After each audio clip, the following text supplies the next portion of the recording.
सुनील कुमार दास 63 साल की 2019 में कोलकाता शहर से रिटायर्ड करने वाले एक शिक्षक पेंशन की अभाव के कारण अपने गृह जिला ईस्ट बर्दवान में बीते काल आत्महत्या किए हैं, सुसाइड किए हैं। ये कभी हमने कल्पना नहीं किया था बंगाल में ऐसे एक दिन आएगा।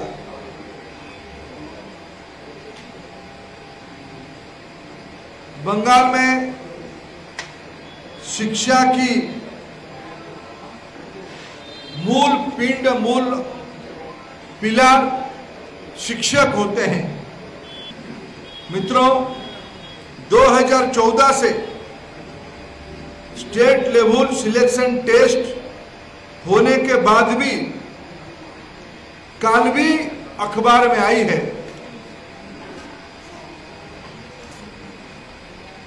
किसी बड़े नेता जो अभी जेल में है, यहां कहा जाता था उनका गुनाह क्या है। 17 करोड़ की बेनामी संपत्ति बैंक खाते में मिला है। गोधन चोरी करने का, चालान करने का मूल आरोपी की बेटी भी शिक्षक भ्रष्टाचार की लाभार्थी है। बंगाल की नौजवान पिछले 500 दिनों से धरने पे हैं, लेकिन भ्रष्टाचारियों के मन नहीं भर रहा है। ये बंगाल देखा है किस प्रकार की नोट की पहाड़ इस कोलकाता शहर में एक नहीं अनेकों घर में मिला है। ये दुनिया में किसी ने कभी कल्पना नहीं की होगी बंगाल की शिक्षा की हालत एक दिन ऐसे ही होगा। मित्रों, मैं उसको निंदा करता हूं। पिछले बार आया था तो यहां की नौजवान हमें मिले, अपने मांग पत्र रखा था। मैं उनको आश्वस्त किया था मैं दिल्ली लौटने के बाद स्वयं ही बंगाल की नेतृत्व को चिट्ठी लिखूंगा। मैंने पत्र भी लिखा है। बंगाल की जो मेधावी विद्यार्थी, मेरिटियस स्टूडेंट टीईटी में पास किए हैं, उनको अविलंब समय खराब ना करते हुए उनको नौकरी देनी चाहिए, देना पड़ेगा। कोर्ट में मामला है, कोर्ट करने की पहले आप उसको समाधान करो, क्योंकि आपके पास कुछ उत्तर नहीं है। आपके उस समय के शिक्षा मंत्री, अभी की मंत्रिमंडल की कई सदस्यों की परिवार वाले, आपकी पार्टी के बड़े बड़े नेता, उनकी परिवारजन बंगाल की नौजवानों की हक के बदले भ्रष्टाचार करते हुए बंदर बांट किया है। ये बंद होनी चाहिए। मित्रों, मैं जब बंगाल आता हूं एक बात सुनता हूं, पहले भी सुनता था कि बंगाल की राजनीतिक नेतृत्व मोदी जी के द्वारा लाया गया 2020 की राष्ट्रीय शिक्षा नीति लागू नहीं करेगा। मैं बीते काल बंगाल की शिक्षा विभाग के अधिकारियों के साथ चर्चा किया। मित्रों, इस शिक्षा नीति में हम चाहते क्या है? नया पाठ्यक्रम बनेगा। आजादी के उपरांत जो पाठ्यक्रम बनी, भारत की अनगिनत वीर गाथाओं को उसमें स्थान नहीं दिया गया। भारत की सभ्यता, भारत की संस्कृति को स्थान नहीं दिया गया। बंगाल तो क्रांतिकारियों की भूमि है। आज संजोग देखिए, 3 दिन पहले हम योगी अरविंद जी की 150 साल की जयंती मनाए और योगी अरविंद ने इसी कोलकाता शहर में अनुशीलन समिति भी बनाया था। बंकिम चंद्र की राष्ट्रवादी साहित्य उस अनुशीलन समिति को प्रेरणा दिया था। देश भर की क्रांतिकारी कोलकाता आए थे उस विचार से प्रेरणा लेने के लिए। क्या 21वीं सदी की नई पीढ़ी बंगाल की उस वीर गाथा को नहीं पढ़ना चाहिए? क्या महाराष्ट्र के विद्यार्थी अनुशीलन समिति के बारे में नहीं पढ़ना चाहिए? तमिलनाडु हो या कश्मीर हो या मध्य प्रदेश हो या गुजरात हो या कर्नाटक हो या केरला हो, सभी जगह के अच्छे साहित्य, अच्छे प्रसंग देश भर के विद्यार्थियों को पढ़ना चाहिए। यही तो शिक्षा नीति की परामर्श है। शिक्षा नीति ने कहा है भारतीय भाषा को महत्व देनी चाहिए। क्या हम नहीं चाहेंगे कि बंगाली भाषा, जिसको प्रधानमंत्री नरेंद्र मोदी जी मानते हैं, ये भी एक राष्ट्रीय भाषा, इसकी मान्यता बढ़े? क्या बंगाल की नेतृत्व ये नहीं चाहता है? मैं अपील करता हूं आप लोगों के माध्यम से, राजनीति चुनाव में होनी चाहिए, लेकिन देश की भविष्य को, नई पीढ़ी को बनाने के लिए आज जो राष्ट्रीय कैरिकुलम फ्रेमवर्क बना है, एनसीएफ बना है, नया पाठ्यक्रम हम बना रहे हैं, जिसमें नया भारत, नया कैरिकुलम, हमने तो एक नागरिक सर्वेक्षण भी करवाया है। मैं आपके माध्यम से बंगाल के नागरिकों को अपील करता हूं, आप गूगल में जाके citizen survey for NCF, citizen survey for NCF type करिए, आपको एक पोर्टल सामने आएगा। आपके मन में जो सुझाव है, भारत की भविष्य की पीढ़ी कैसे पढ़ाई करनी चाहिए, मैं आप सभी को निवेदन करता हूं, बंगाल की जनता के परामर्श उसमें से आए। हम सभी की परामर्श से नया पाठ्यक्रम बनाना चाहते हैं। कल जो समीक्षा में मैंने देखा, लगभग 75% राष्ट्रीय शिक्षा नीति की क्रियान्वयन नीचे हो रहा है।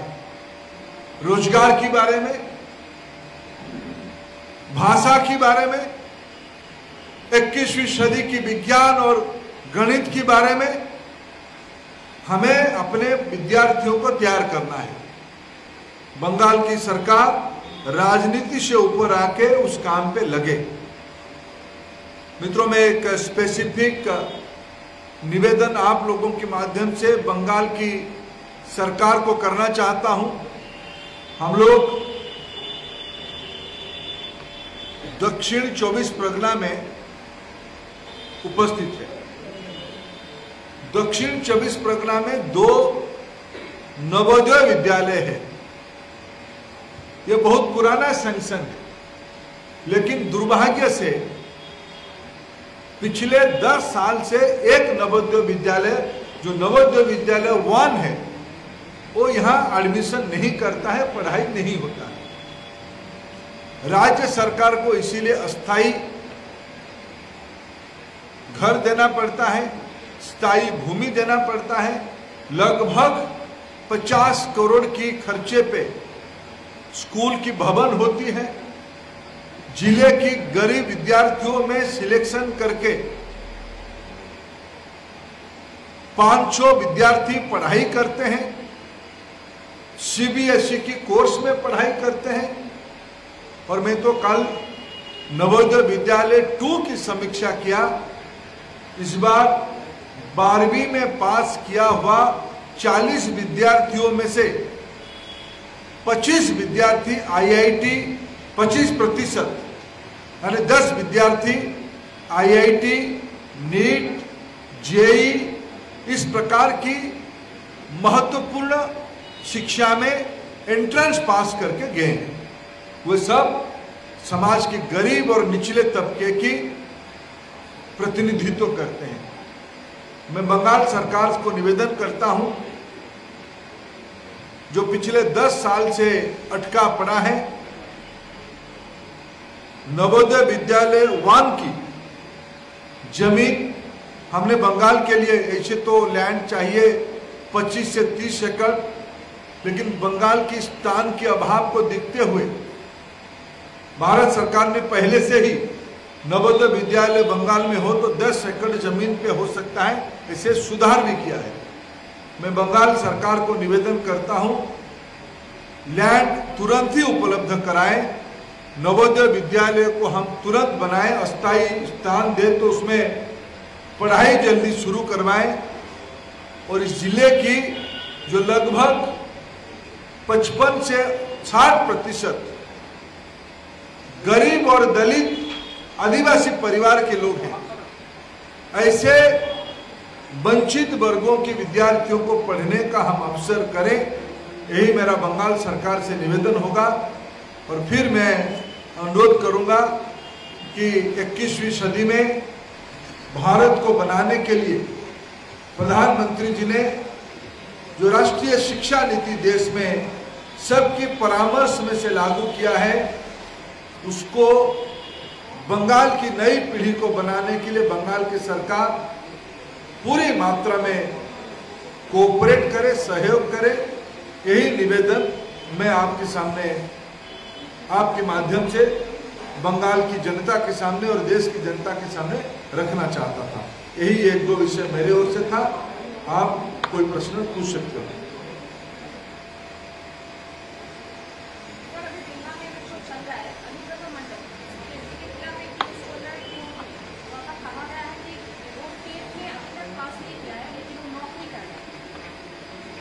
वही तो मैं आपको आपके माध्यम से सामने लाना चाहता हूं। मैं फिर कहूं, क्या हो गया बंगाल में? कहां ईश्वर चंद्र विद्यासागर जी, कहां बंकिम चंद्र चटर्जी, कहां जगदीश चंद्र बोस, कहां स्वामी विवेकानंद? ये सब बंगाल की विरासत है। कैसे बनेगा 21वीं सदी में बंगाल के भविष्य की पीढ़ी?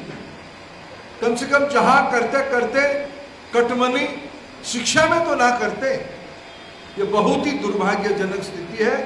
बंगाल की जनता को उसमें से निर्णय करना पड़ेगा कि ये व्यवस्था, इस प्रकार की अव्यवस्था को कैसे खत्म करें।